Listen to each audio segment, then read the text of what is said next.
what happened as far as like, what did I miss? We were in like, this together. I thought we were in this together, right? And like, I fully celebrate people for whatever choice they make. I, of course, am super happy for my friends who've wanted to and have become parents. Yeah. I was worried about what would happen when I was older, like what that meant about me as a woman. Like, would I be letting my husband down? Would he have resentment someday?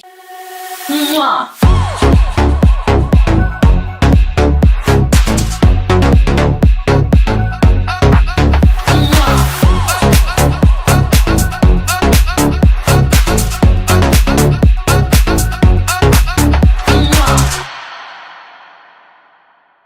So there are some decisions in life that completely shape the path we take. It's who we marry, whether we stay, whether we leave, and for many women, whether or not to have children.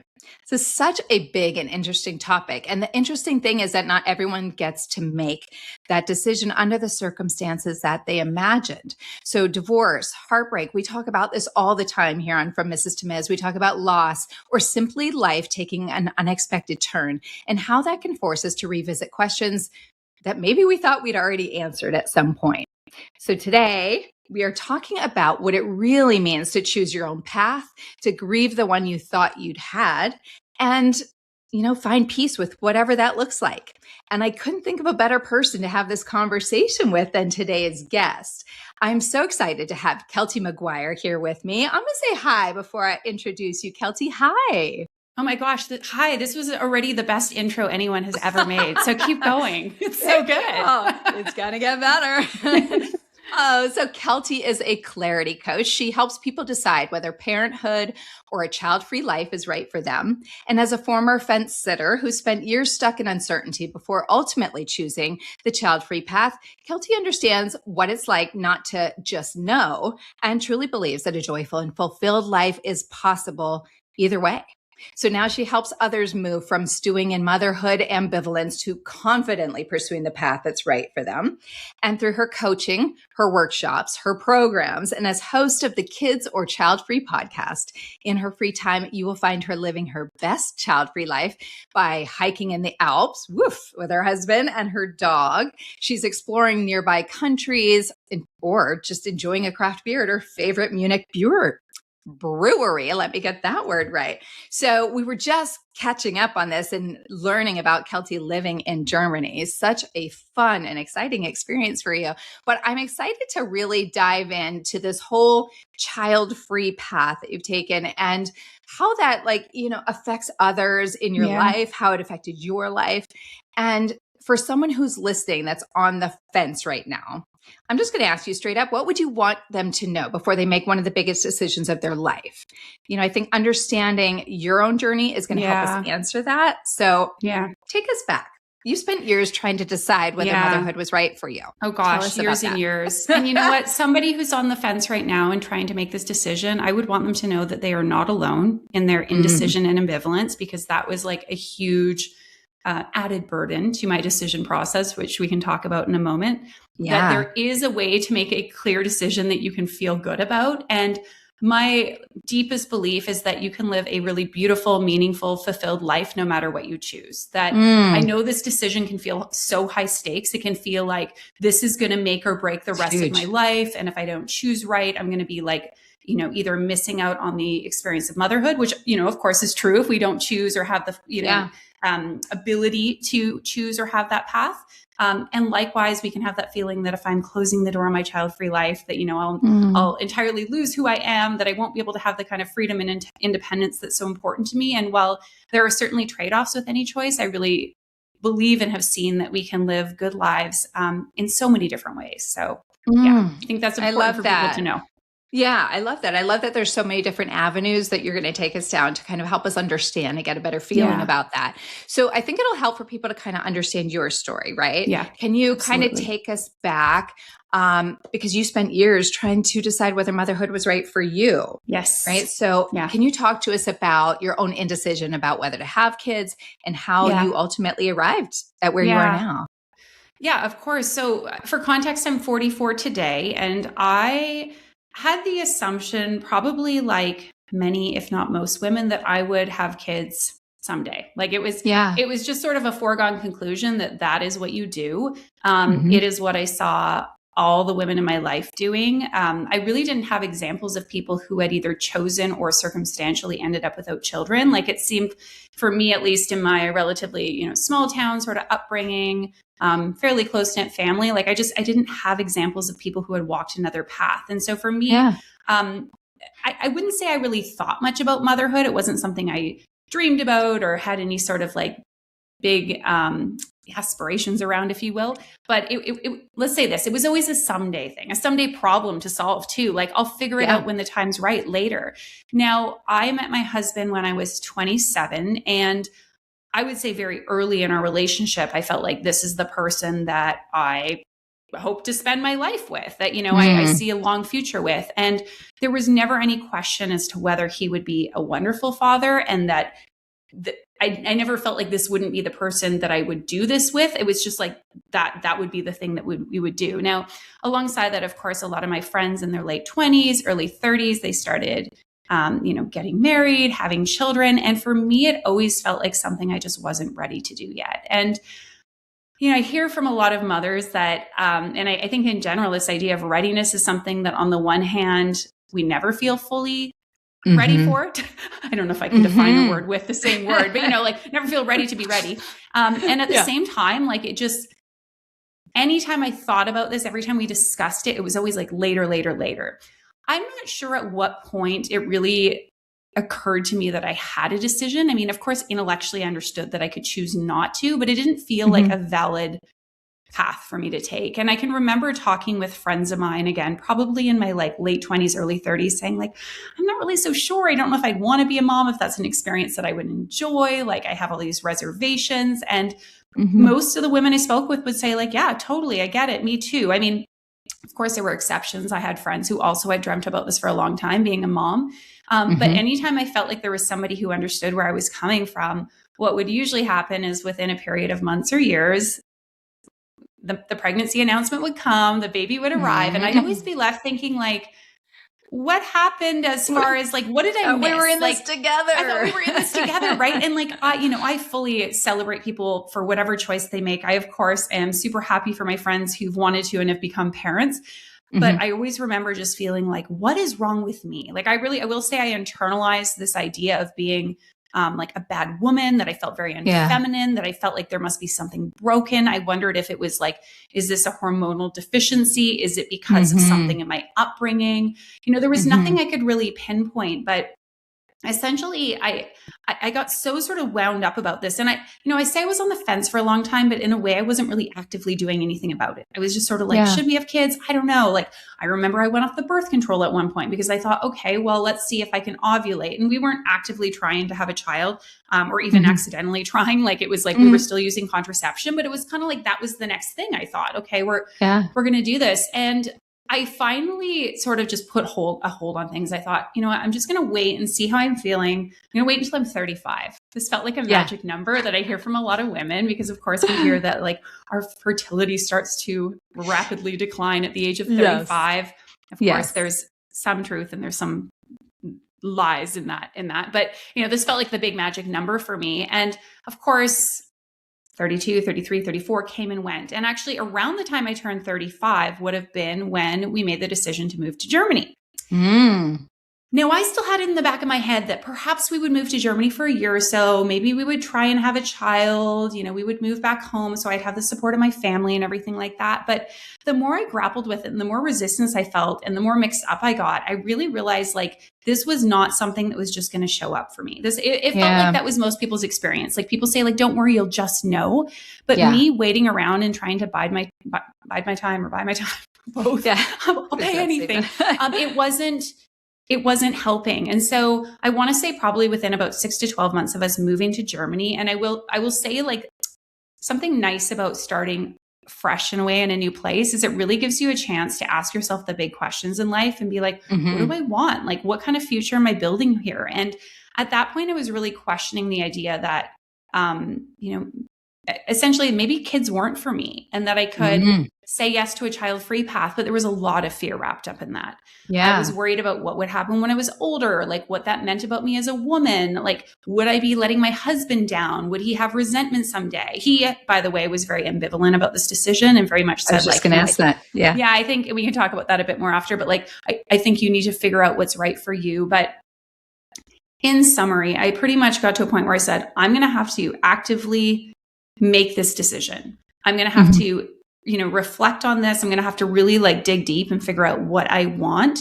And at that point in time, I actually had a career pivot. I was designing jewelry and I ended up closing that business and deciding to pursue a more service-based business. And I was coaching people to help them get clarity in their lives, not pertaining to this decision, but more like, what do I want? What's next for me? Do I want to close my business, quit my job, start something new? And I found that there was actually a lot of parallels between the work I was supporting them with and the questions I was asking myself in terms of like, how do I want to feel? What's this all for? What's important to me? Like, how do I see my future? And that I could apply those questions to this decision. And so it was pretty much that process of sort of soul searching, reflection. Also, I did some work with a life coach that I got to a point where I realized it was less about me like toying between these two different options or paths. And it was more resistance to fully claiming the child-free path. It was more like, I don't think I don't think having kids is really on the table at this point for me anymore. Like I've been with my partner 10 years. I've got all this resistance around it. There's not that much about that experience that I actually want. So why am I so stuck? And for me, a lot of it had to do with, again, like the really negative sort of beliefs and narratives I had around being child-free. So, fast forward to now, we can, of course, I'm sure through the episode, talk a little bit more about what that journey's been, but I feel very good at my child-free decision. I've since started helping others, women, men, couples, with this decision to help them figure out what path is right for them. And I just really celebrate whatever path people choose, provided that they're doing that from a place that feels aligned and that feels like, they're doing it for reasons that feel good for them. I think it's not so much about having a bad or good reason. It's more like, do you stand behind your decision? And so it's very cool. This decision has not just changed my life for me personally, but it's like interesting how it's evolved into this work that has helped so many others. Yes, that's amazing. Thank you for sharing long that. Story long, by the way, Andrea. That's okay. That's okay. We need to know where you came from so we know where we're going, And so I love that you said all of that because there's so many interesting things that you touched on there. So much of societal beliefs, right? Of who we should be, what we should want, and all of these things weighs so heavily on us all of the time. And I think about that in relation to like job wise. I just talked about this the other day and I'm like, I never knew what I wanted to be when I was little. Like there's people who are like, I want to be a policeman. I want to be a lawyer. They just know. And I think it's very similar to a lot that when they're young, they know I want to have kids. They know exactly what they want their wedding to look like. I didn't think of any of that. I didn't have a little book or dreams or images, And so I think that when that happens, a lot of people do go into that fear like you did of what's wrong with me? Why am I not feeling that way? And I remember feeling that way simply about not knowing what I want to do when I grew up, And so it's a really difficult time because it doesn't allow you to really focus on how you're feeling about the situation. You're so worried about what everybody's thinking around you. Yeah. And then also when you talked about, you kind of kept pushing the date a little bit, right? You're like, oh, I'll do it when I'm 30. I'll do it when I'm 32. I'll do it when I'm 35, right? Like that's what we do. And then when you think about that, why am I pushing that off so much? Yeah. What is it that I'm so hesitant or apprehensive about? Yeah. And so I think that's very interesting that you got to that point. And I think that sometimes, like for me, I have two sons. They're 23 and 28, and I got pregnant accidentally at 23. And so it was just kind of like, okay, here we go, Yeah, you're in motion, terrifying. Right? Yeah, of course. And terrifying at 23 years old, like, whoa, what does this look like, And so then, ended up having another one. And I talk to people all the time because I'm single, I'm divorced. And so I'm dating. And I find it very interesting, Keltie, when I talk to men about that have, never been married or no kids or whatever, and I'm always curious to ask them, did you not want kids? Did you feel like it wasn't right for you? Did you not find the right person? And, they often say, I don't know, my career just got in the way. I just started doing the career. And then by the time, I'm here, it's like too late, or, they've just kind of settled with the situation. I don't know how much they really thought about it, but I really find that fascinating that people, I hate to say that. I find it fascinating when people, are like that, because I want to ask them all these questions, Yeah.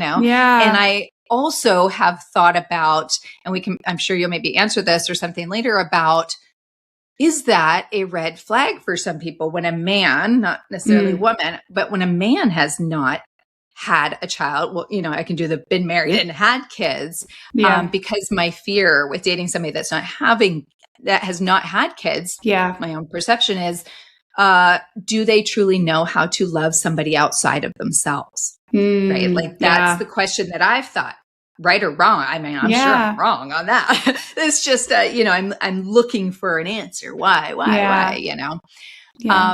so I love that you've taken this though, and really turned it to be something that works for you, and you're authentic about it, and where you're just like, you know what, this is just not the path for me. But you've turned it into a way of helping others too. So I think that's really super cool. So now that you're coaching and helping people doing this, what do you think is the most common fear that women come to you with when it comes to having or not having children? Are most of them regretful, or they feel like they're missing out, or something else? Honestly, those are two of the biggest. Like, I would say those are overarching themes for people, and that pertains to like both sides of the decision. So it's this feeling of like, if I don't have kids, society tells people you will regret it if you don't have children.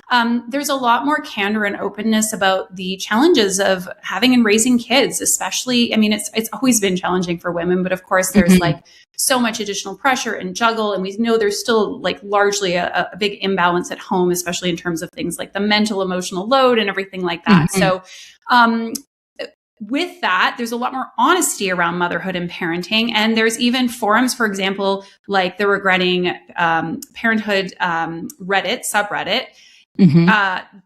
I love that there's more openness talking about this. Of course, this is a huge taboo, but that then becomes another fear for people of like, well, what if I regret having kids? Because that would be even more awful, because not only is it me who feels regretful, but that regret may, at least the perception is, be damaging to my child, which, in reality, most people who regret having a child, it's not about that specific child. It's more this role of mother and saying, I'm not sure parenthood was really that right choice for me, but of course I love my child deeply. And I shouldn't say of course, there's all kinds of people out there with different feelings, but I think that's the misconstrual that we have largely in like the media and popular culture, is that like women who talk about regretting motherhood don't like their kids, or they hate their kids, or they're bad people. No, they're just saying like, gosh, this really wasn't the right fit kind of path for me. And so that being said, regret's a big one. Like basically, you're damned if you do, you're damned if you don't. What if I regret my decision? And of course, especially with women and our,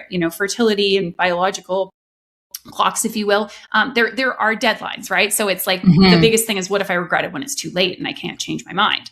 And of course, if you have a child, you can't return it. It's generally it's frowned down upon. Non-refundable. The fear of missing out's a big one too. And I think that ties in with regret. But for people who are thinking about having kids, there's this sense of, oh gosh, I'm really going to miss the freedom, the independence, the flexibility of my life without children, my identity. There's like a lot for women tied up in this fear of like losing my sense of self if I were to become a mom.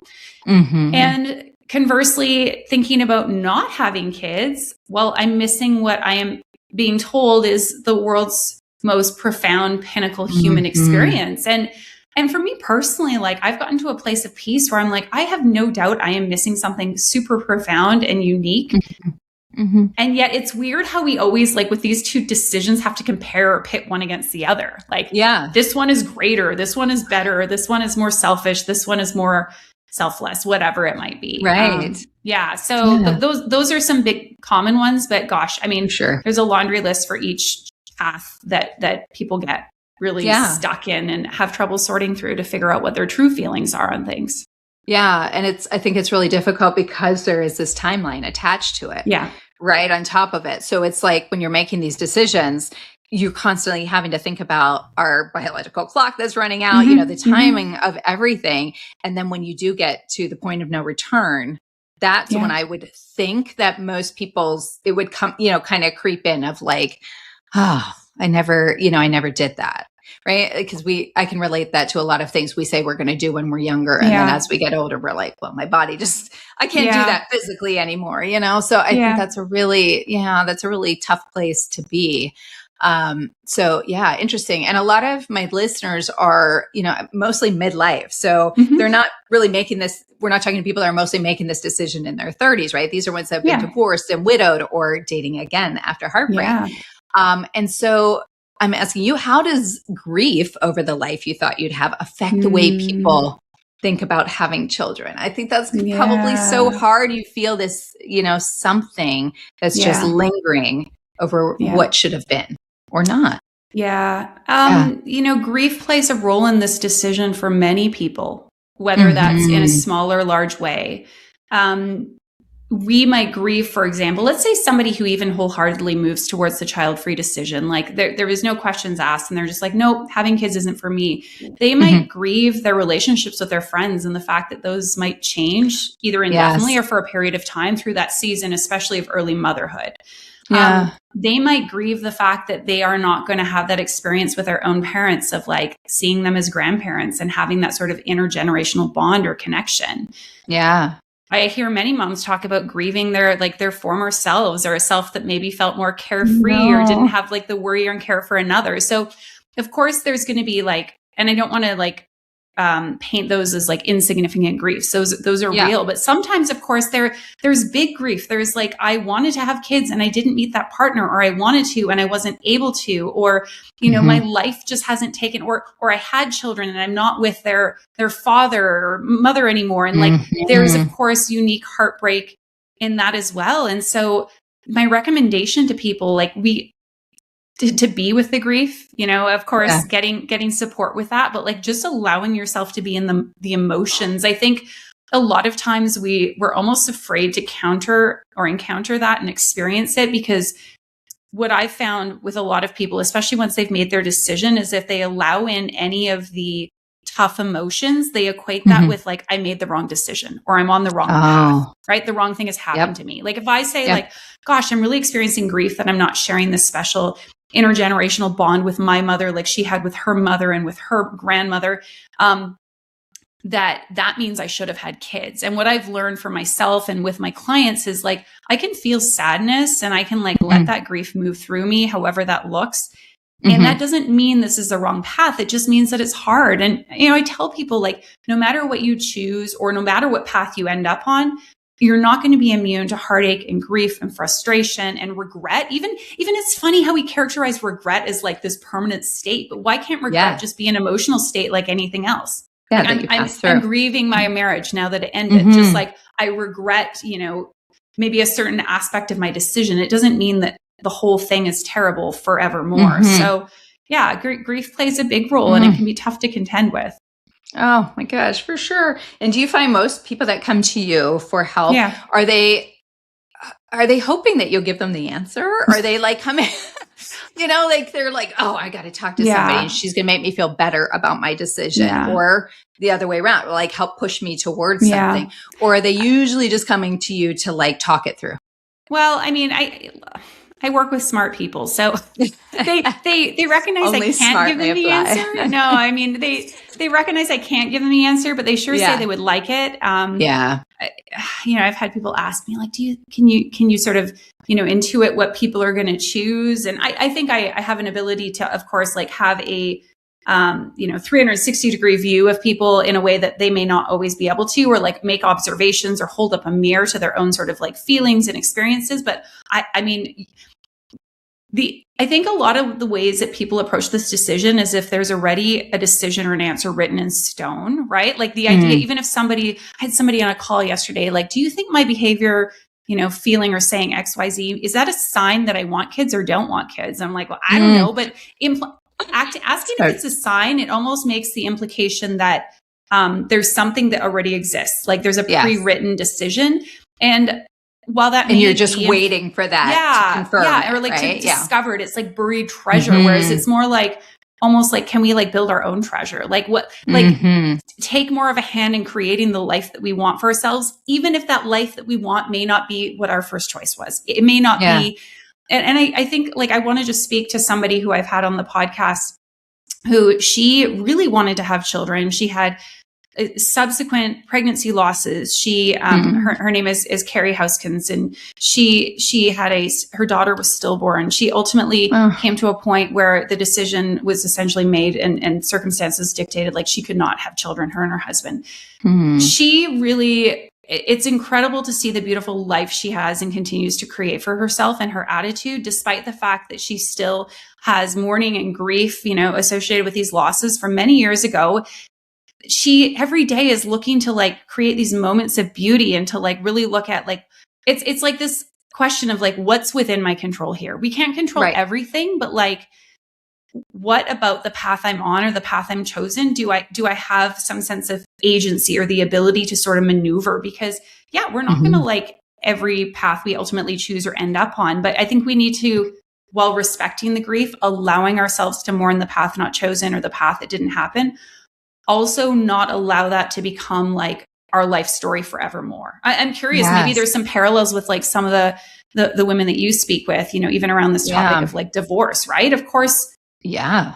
You can make that become like, that's your life story forevermore, but like, there be opportunities in that as well, if you will, or a way forward? Yeah, for sure. I think I think that's kind of what happens. And as things change throughout our lives, we go through these different phases and periods. These things change, right? And I was just going to ask you that, like, for women that are dating, how do you navigate that with them after all these big life changes? And do their answers change, like as their circumstances and things change, right? Like when they might come to you and they're like, well, I'm recently divorced. I've just started dating. I don't think I want to have kids. And then you might be working with them, and they want to kind of grapple with that and get an understanding of that. Totally. And then who knows where they are a year later, they're coming to you now going, okay, I'm with a guy and I want to have kids. Does that happen a lot where people are kind of just And I have, and, do work with a number of women who, have been divorced. And I think we need to recognize, like, on the one hand, I think it's wonderful and important for us to spend time sitting with this decision on our own to sort of say, like, what are my feelings around this? What sort of desires do I have for one path or another? And I'd encourage people not to think about this as like a yes or a no sort of black and white decision, but like more of a warmth of feeling. Like, is there like a curiosity about having children? Is there like am I open to that? If we're thinking about like a temperature dial or a thermostat, like, are you like totally cold, i.e. like, no, that's not for me? Or are you like, maybe I'm somewhere in the middle? Because sometimes people go from one absolute extreme to another. Yes, of course. But often when we're in that sort of like middle ground, the kind of muddled, like, that part of me wants this, part of me doesn't. Life circumstances can intensify or dull, if you will, certain feelings. Like if you're with a partner and there's this inherent sense, I had someone on my podcast this past week, like, she knew that was not going to be a great relationship to have a child with. So we may either not have as much intensity of feeling around that. Like we might even be like, I can't even think about having kids right now. Like this relationship's a mess. Or maybe the feelings aren't there. You're like, no, I'm happy with our child-free life. But then you meet someone where you cultivate a new dream or vision, or maybe that's really important to them. So I know we want to be strong, independent women. I want us to too, of course. But to think that our decisions and desires are going to be impacted by no one and nothing, it doesn't make sense. So to answer your question, yes, of course, people finding themselves in a new season of life, meeting a new person, opening their mind to like different possibilities. Likewise, someone might say, I really want to have a kid, but hey, I've met this great guy, and actually they've had a vasectomy, or they've decided not to have kids, or maybe you often meet people who've had a child and they don't want to have more. It doesn't mean that that's going to be a deal breaker, but they can be tricky situations to navigate. Yeah. There's so many different tricky situations, lots of variables, right? Like my mind, as you're talking, I'm just like going crazy because I think about this stuff a lot being, in the dating world. And, it's interesting when you find somebody that maybe already does have kids too, like that whole aspect of it. So now you meet someone. Gosh, it's just opening up all these things that I'm thinking about, because I really have to be careful with the age range, right? That I'm setting because I'm on the dating apps, setting my profile for to meet people. Because if I go, so I'm 51, but if I go, under 45, even maybe a little bit more, those guys are still looking to have kids. And because some of them they've don't done know their what they journey. want yet either. Can we say Yes. that? I have women girlfriends who are in their mid 40s dating, and the guy's like, I'm not sure. And it's like, I mean, listen, I work with women who in their early 40s aren't sure as well. And there's reasons for that, but I do think we need to be a bit cautious that if someone, maybe like a couple of the anecdotal examples you gave early in our conversation, if somebody hasn't given any thought to this decision by, call it age 45, it might speak of like bigger problems that could come up as far as somebody not really having given much thought to a lot of different things in life, right? Yes. And just kind of throwing it out there also to see what it attracts, right? Totally. I don't know why it reminds me of the guy walking in the park that doesn't really have a baby, but he's got a baby with him that day. He's got like his cousin's baby or something, like you're just kind of seeing what happens. Like casting a wide net, like, okay, let's see who I find, what I find. And again, having some openness, I think is okay. But when it comes to dating, I think a lot of people, they're afraid that their preference is going to put off the right person. And if it's the right person, they won't be put off. Like if you're child-free by choice, you're pretty sure you don't want to have kids. I know a lot of women are like, I'm never going to meet a man. No, you will. Like there are men also who do not want children or who are very ambivalent and happy to find that right life partner or, what situationship you want to find yourself in, et cetera. So I get the tendency to say, well, I don't want to like narrow the field, but I think of it more as a sharpening, a honing of like the right type of person for you if you express your preferences. Yeah, that's great. That's great. So if somebody is dating and they meet, someone that has stepchildren, he's already got kids, man or woman, right? How does that kind of play into things? And what if you are kind of wanting children of your own, but now you're into this life where you've got stepkids and you love the guy? There's so many dynamics to it, right? Totally. How do you even approach that, I guess? Or do you kind of give up, well, he already has kids, so maybe I won't do that.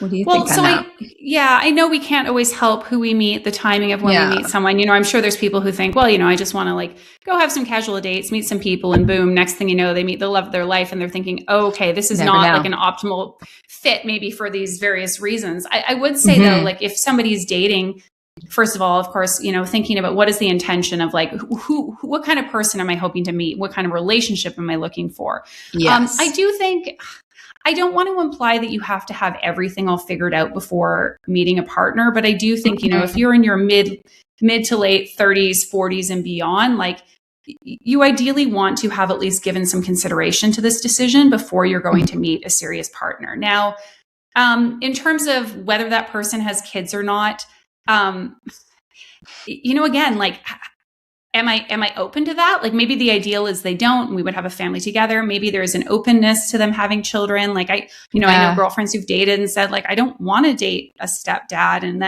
or not a stepdad, a father. I don't want to be a step parent, pardon me. And then others who've said, I'm open to that. But as far as finding yourself in a situation where, let's say, and I've seen this happen before, like, okay, I am either undecided or I'd like to have kids and my partner already has children of their own and they don't want to have more children. I think weighing out, like, in a sense, what is that greater desire? Like maybe really the framing of, does having a child or children feel like an integral part of my life vision? The tricky thing with that, as we know, is even if that is true, it doesn't always guarantee that that's going to happen. Yeah. Or is there an openness? Like, I would have really liked this, but like maybe there are some other ways in order to fulfill some of those urges, desires, longings. And so really, if somebody is interested in having children, like I would be asking, like, what about this experience am I craving? Like, what part of this do I want? Is it about mentorship? Is it about, having a certain kind of relationship? Is it about family? Is it about teaching? Is it about play and fun? And like that could be found through other relationships, like if you end up having stepchildren, but also through other people in your life, cultivating intergenerational relationships, showing up as like an auntie, whether, through actual blood relations or otherwise. And so I guess for people really getting to the heart of like, what is at the core of these desires that I have, whether for parenthood or for being child free, are there other ways in which I can still express these or experience these? Sometimes for some people, it feels like a consolation prize, right? And I'm not here to say like, oh, being a stepmom is the same as being a mom, because I also understand those relationships can feel fraught, and it can feel like I've had a number of women I've worked with recently. It's like my husband has something with their ex that I will never have. Yeah. Like, even if you don't want kids, that can be a feeling of like, I'm the outsider. They have a team project and I'm not a part of it. And there's real grief and emotion that needs to be processed. And I think, I had a woman named Tanya Kelly who was on the podcast recently, and her husband has a child from a previous marriage. Did not want more children. She was actually on the fence and ultimately decided to be child-free, but she still has talked about the fact that it brings up some tough feelings because occasions like Mother's Day, Father's Day, holidays, it's like, yes. And she actually approached me saying, I'd love to hear stories of other people. And I said, like, I think it's going to be a go first situation. So she came on the podcast and talked about it. And now she's had other women reaching out to her saying, I'm in a similar boat. My partner also has kids and I'm either child free or I'm undecided. So I'd love to say there's like some prescriptive approach to that. But I think knowing that it's not always going to be easy and comfortable, and like getting the support that you need, whether it's talking to someone in a similar situation or navigating that in therapy, having really candid conversations with your partner, trying to like, is there some empathy and understanding, or is it just like, yeah, whatever, we're not having kids, quit talking about this sort of thing. Like, it doesn't mean empathy and understanding doesn't mean they're going to like give into that desire, but like, do you feel supported? Like, are there other ways to have those needs met? Let's say if you're feeling like an outsider in your own family, because to me, that's not about them having kids or not. That's about a dynamic, right? Yeah, exactly. Yeah. Do you get to a point, or is there at a point where somebody's very, they're like, oh gosh, I don't know if I want, and I don't know that I necessarily do. Do you guide them ever towards, what about adoption, or, maybe going a different route, or do you mainly just focus in your own, like, birth? Yeah.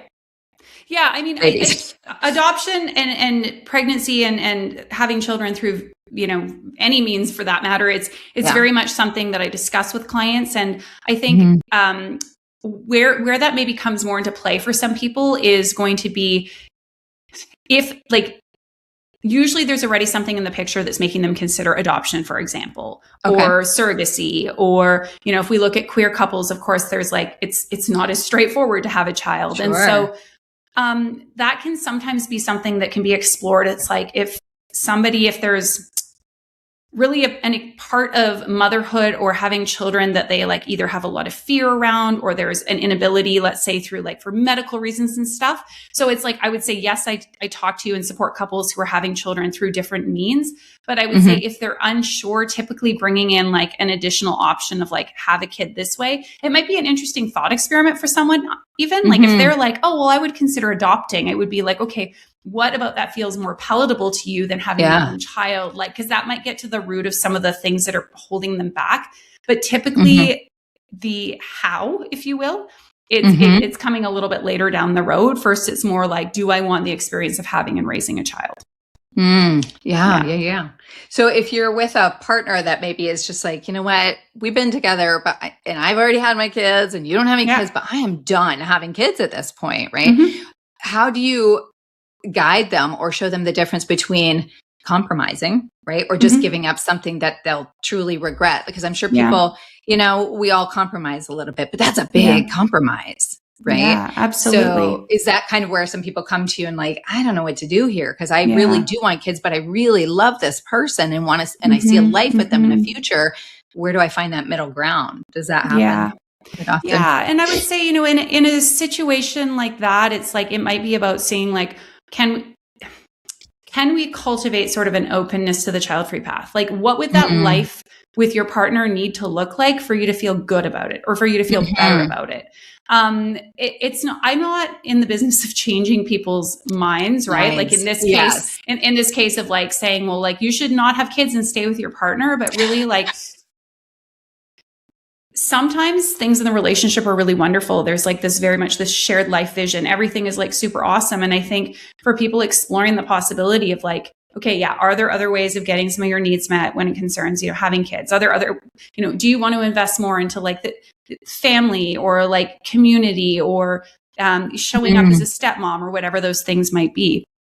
But in some cases, it's really, I guess it's like having to weigh things out, right? And of course, there's also like, it's a sure thing versus, okay, maybe I really want to have a kid, but if I'm now ending this wonderful relationship to go, am I going to pursue solo motherhood? Is it going to be about finding somebody else to parent with. So it's sort of about running and exploring different situations, not to necessarily think your way to a decision, but as one of my clients so perfectly put it, it's like these can become almost like emotional metal detectors. It's a way to like notice what's coming up for me emotionally. Like, what am I thinking when I envision like, splitting up with my partner, for example. I have a client I've been working with recently, and she's on the fence. Her husband had a vasectomy well before meeting her. It is her second marriage. And, sort of looking at the different moving parts of this decision, we talked about some of the undeniable truths of her situation. It just really hit her the other day or crystallized. She's like, I'm not leaving this relationship. Like, I want to be with my partner so badly. And part of me does want to have kids, but she's now really looking at, okay, how can I cultivate a child-free path with him and a life that I feel good about, that's rooted in community, that like still allows me to express the parts of myself that wanted to have kids. But it is a little bit different than someone who says, I absolutely want to have kids, and now I'm with someone who doesn't want them. That's a tenuous thing that we need to kind of move through carefully. And I would say, I do coaching support, but I fully recommend people also to get like proper therapy from someone, because that can bring up a lot of stuff that's tough. Sure.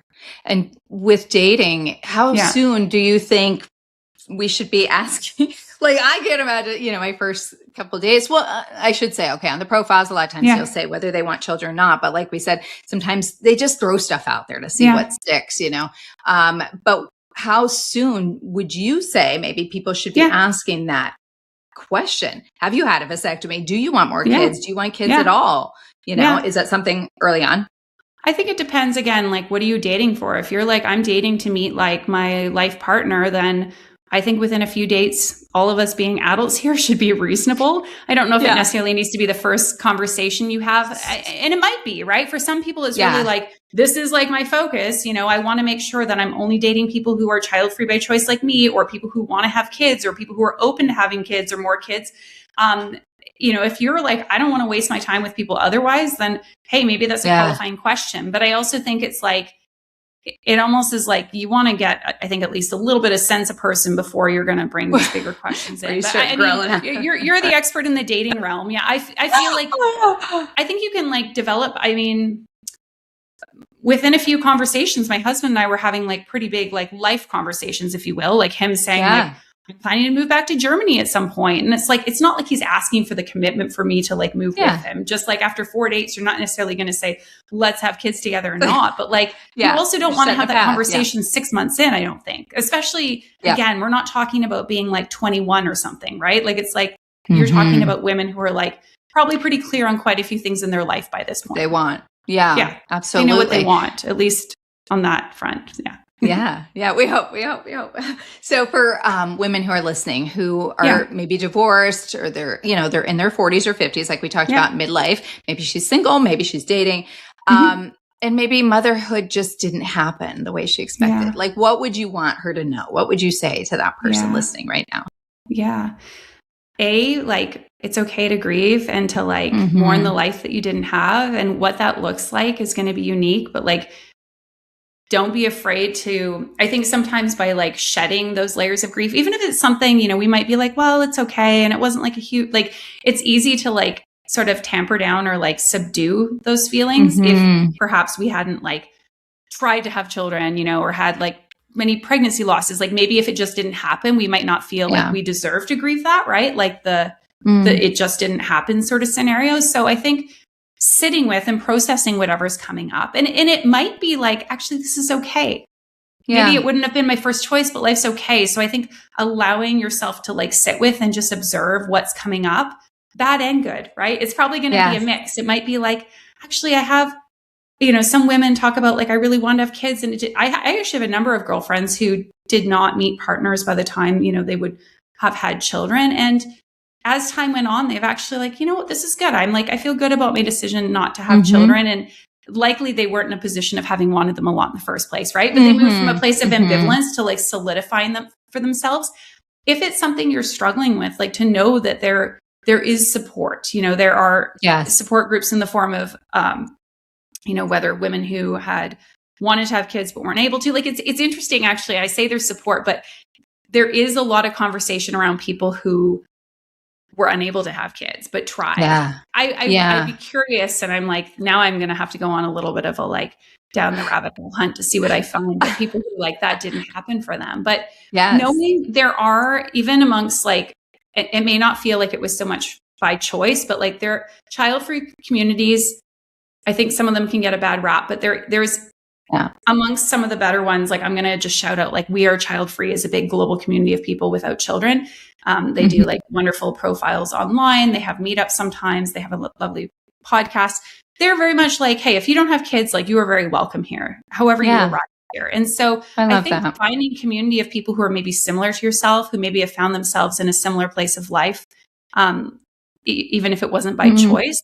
But I mostly want them to know, like, this has no bearing on your ability to have like a really wonderful life with deep connections and love and meaning and fun.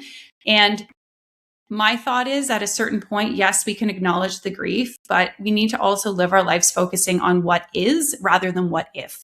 So we can constantly like look behind us and think, oh my gosh, if only, if only.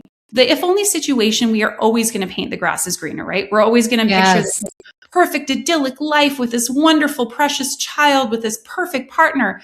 Okay, we have no way of knowing that's the case. No. So instead of focusing on, the behind us, the what could have been, looking at what's in front of us and asking, what's within my control here? What ability do I have to cultivate more of the kind of life that I want?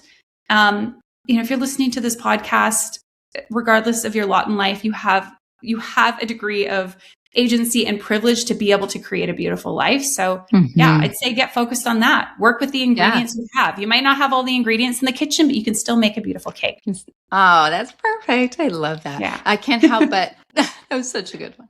I can't help but think, as you were just saying that sometimes, if you are really struggling with that thought and that idea of if you want to or you're not, and then sometimes I guess if you find out that you maybe can't have kids, there has to be some sort of sense of peace with that. I would think, just like, I think it depends. That decision is a little taken out of your hand. Yeah. I hear both. I hear both. I hear some people say, oh, I wasn't sure and I found out I couldn't. Now I really want it. And I've had other people say, it makes you want it more. Oh, it like solidifies it for me. Now I feel like, okay, good. Now I don't have to decide. Yeah. So it's hard to know. Yeah. It's hard to know. Oh my goodness. Such good stuff. So it's for complicated. you, I wish I could tell you, Andrea, like, okay, here's like the formula for like solving all of this. I know. Yeah. There just isn't. And every situation is different, every individual, right? And what they want, what they don't want. So with you, just to kind of round it off, but like you with your husband now, so you're 44. Yeah. So if you guys tomorrow ended up not being together, would you start going back to that thought of, no, you're good? No, and he was good with your decision. Yeah. And I mean, I would say it ultimately became a joint decision. He did spend some time on his own thinking about this. And like, I really wanted him to feel feel good with whatever we chose. But I'm grateful in hindsight. At the time, it was hard hearing him say like, babe, you've got to kind of figure out for yourself, like, is this something you want? Is this important to you? And it's good I didn't have the pressure of knowing that our relationship was riding on this decision, so to speak. For sure. And at the same time, it's hard because you're like, it's like blink twice and tell me what, like, give me some sign. Whereas he was like, no, I really think I would be happy either way. And we need to remember that even in the most sort of equitable, balanced, progressive relationships, having a child as a man versus as a woman, they're different endeavors. And so he felt like it was important for me to like really sit with and figure out what I wanted for myself. We are super excited about and cultivating a beautiful child-free life together. I had to sit with and contend with, and that was one of my anxieties, is like, okay, what if I end up, we're not together anymore, or God forbid something happens to him? And I think this is also why it's important that it's okay for our partner to be a part of our decision, but I think we need to be cautious about them informing our entire decision, right? I.e., my partner really wants to have kids or my partner doesn't, because we need to think, and that can be, again, a little thought experiment. If my partner wasn't in the picture, what comes up there? Is it resentment? Is it this feeling of like, I only did it for them? Is it, of course, there's going to, there's sadness connected with that sort of scenario, but I feel like this is something that feels right for me, not just right for us. And while I'd mourn the loss of that relationship for whatever reasons it would be in our imaginations lost, no, I wouldn't I don't think I feel like I need to go back to the drawing board at all. Yeah. Yeah. I feel very good about my decision. Yeah. I love that. That's a great place to be. It's a great place to be. Tell everybody, Keltie, where can they find you? Give us your handles, your podcast, all the stuff. Do you want them to know? So the good news is I try to keep it, streamlined, simple, kids or child free, i.e. do I want to have kids or stay child free? So on Instagram, at kids or child free. I also am on TikTok under the same name. Spend less time there, but you can find it there if that's your jam. I have the Kids or Child Free podcast. I put out episodes weekly featuring either predominantly moms, but parents, fathers as well. And those who are child free by either predominantly choice, sometimes circumstance, but basically alternating episodes, sharing about how they made their decision, different aspects that intersect with this choice. I sort of mentioned some of the types of guests I've had on, but there's a lot to explore here concerning this choice. So if people are making it, I try and really present a sort of balanced, unbiased perspective because interestingly, the more confident I feel in my decision not to have kids, the more I feel like if I would have had kids, life also would have been amazing. I really think it would have been wonderful either way. It feels, now that I've made the decision, it feels way less high stakes in hindsight. Yeah. Yes, I'm sure. Yeah. And what would you be doing now, I wonder? If you did, right? Kids? What a different path. For work. Yeah. I don't think I'd be doing this just because maybe I would have still talked about the indecision and I would have landed on this because there's mothers who offer this type of support. I mean, there's relatively few of us globally who do this type of work. I probably would be, I don't know if I necessarily have my own business. I might be back in sales, which is what I did, a few businesses back, but and it would have been a good life too. It just would have been a different life. Different life. Yeah. Well, thank you for what you do. And that's really great to know that there's a place for people to go to if they are, curious and in this indecisive area of their life. So I love that you have opened that up for people. So we'll have that all in the show notes for everybody to find that. So before you go, I always love to play some little game. Oh yeah, I don't know what it is about me. I know you can't go yet. All right, this one's pretty easy. It's called First Instinct. Okay. So I'm just going to throw out a few scenarios. Don't overthink them. Just give me your first gut reaction, and then just kind of a little bit of why. Okay. So the first one is love at 46. So you meet the love of your life at 46. He's everything you've ever wanted. And he has 3 teenagers. What's your first instinct on that? As somebody, you're like, fine. I'm like, get to know the guy. Great. I mean, I hope, Teenager sounds horrible right now, I must say. There is that age. I was kind of, for some reason, my first inclination was like, oh, I'm curious about those boys. It would be kind of like, wow, it would be crazy for me as like a child-free woman if I was to meet somebody at my husband's out of the picture. I meet somebody with 3 kids, but I think, we'd be getting in deep, but I'd be really curious. I'd be curious to see how we parents, I'd be curious to see who those kids are and get to know them. Yeah. I love that. Okay, great. Yeah. All right. The next one, starting over. So you're 42, you're recently divorced. You've always imagined having children. Would you, if you weren't you, would you pursue motherhood on your own? Would you wait to meet someone or decide you're okay if motherhood isn't a part of your story? What would be your first gut reaction to that? I'd explore solo motherhood. It wasn't personally ever on my radar, but it's increasingly, I think there's much more openness. There's resources and support. So I'd actually, even if I can shout somebody, there's a woman by the name of Katie Bryan, she has a podcast called, The Single Greatest Choice. She's a solo mother by choice and she supports and coaches people, but she actually has, different groups of people that meet, sort of support groups. And I think she has one who are women who are thinking about solo motherhood. So I might just play with that idea for a little bit. It's a lot more popular now too. It's not as I think feeling like the pressure to meet someone at 42 to then try and have a kid with them in the next year or two. I think I'd either go one extreme or the other. I'd be like, okay, if I really want this, I'm going to check out the solo motherhood path, or I'm going to try and make peace and just go on my merry way. Yeah. I'm kind of one extreme or the other. Yeah. I think so too. Yeah. All right. The relationship deal breaker. Okay. You're dating someone amazing. You did not have this conversation we talked about in the beginning, right? And now you're in a little deep and he says, I don't want any children. Would you keep dating them or would you just walk away at that point? I'd spend some time really getting clear on my desires. I'd stay in the relationship, but I'd commit to a process of figuring things out, whether it's, going to therapy, checking out some of the support that someone like myself offers, reading a book like Merle Bombaderi's The Baby Decision is sort of the seminal work on this. I wouldn't turf the relationship, but I would feel like I need to get clear on what I want at this point. In order, I'm not just going to say like, well, I'll just bide my time for another couple of years and see what happens. I think I'd be like, I got to figure this out. Yeah. Cause you'd fall into that compromise or regret state. I think if you just go with what he wants. Right. Yeah. Okay. 2 more. The family question. Someone says, there's always someone saying this, you can't have a full life without kids. That was grandma speaking for those listening. What's your first response to that? That you cannot have a full life without kids, right? Wrong. Yes. I'm like, for me, I'm like, I have one. I have an incredibly full life. I understand why this plants a seed of doubt in people, but like I would look around the world there's so many incredible examples of people who have not had children. And I would just like, Yes. Yeah. Okay. Last one. I would think wrong. Too bad for grandma. Yeah. And you know what? Let's also say this. I think it's easy for us to get kind of like hateful towards people and be like, well, what do they know?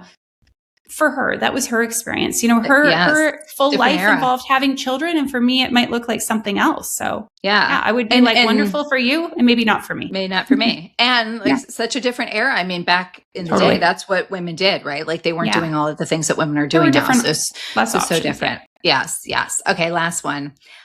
Finish this sentence. Family is. That's it. Oh, Andrea.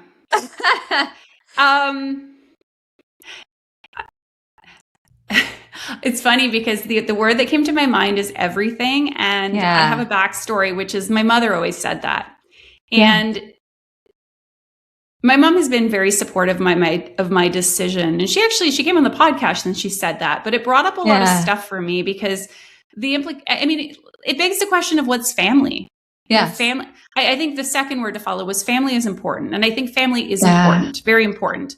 I don't think it's everything. I would go with my second answer, my second instinct, important, but it can be found family. It can be me and my husband, my dog are a family. My mother is part of my family. That's family too. I think when we think about family, we often think about mom, dad, and, 2 kids. Yeah. And a golden retriever. And it's so different now. Yeah. And so I think family's important.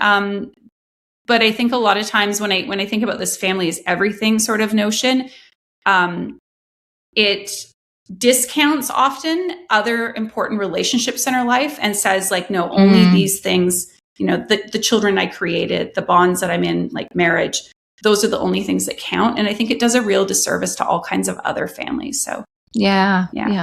Love that. Perfect.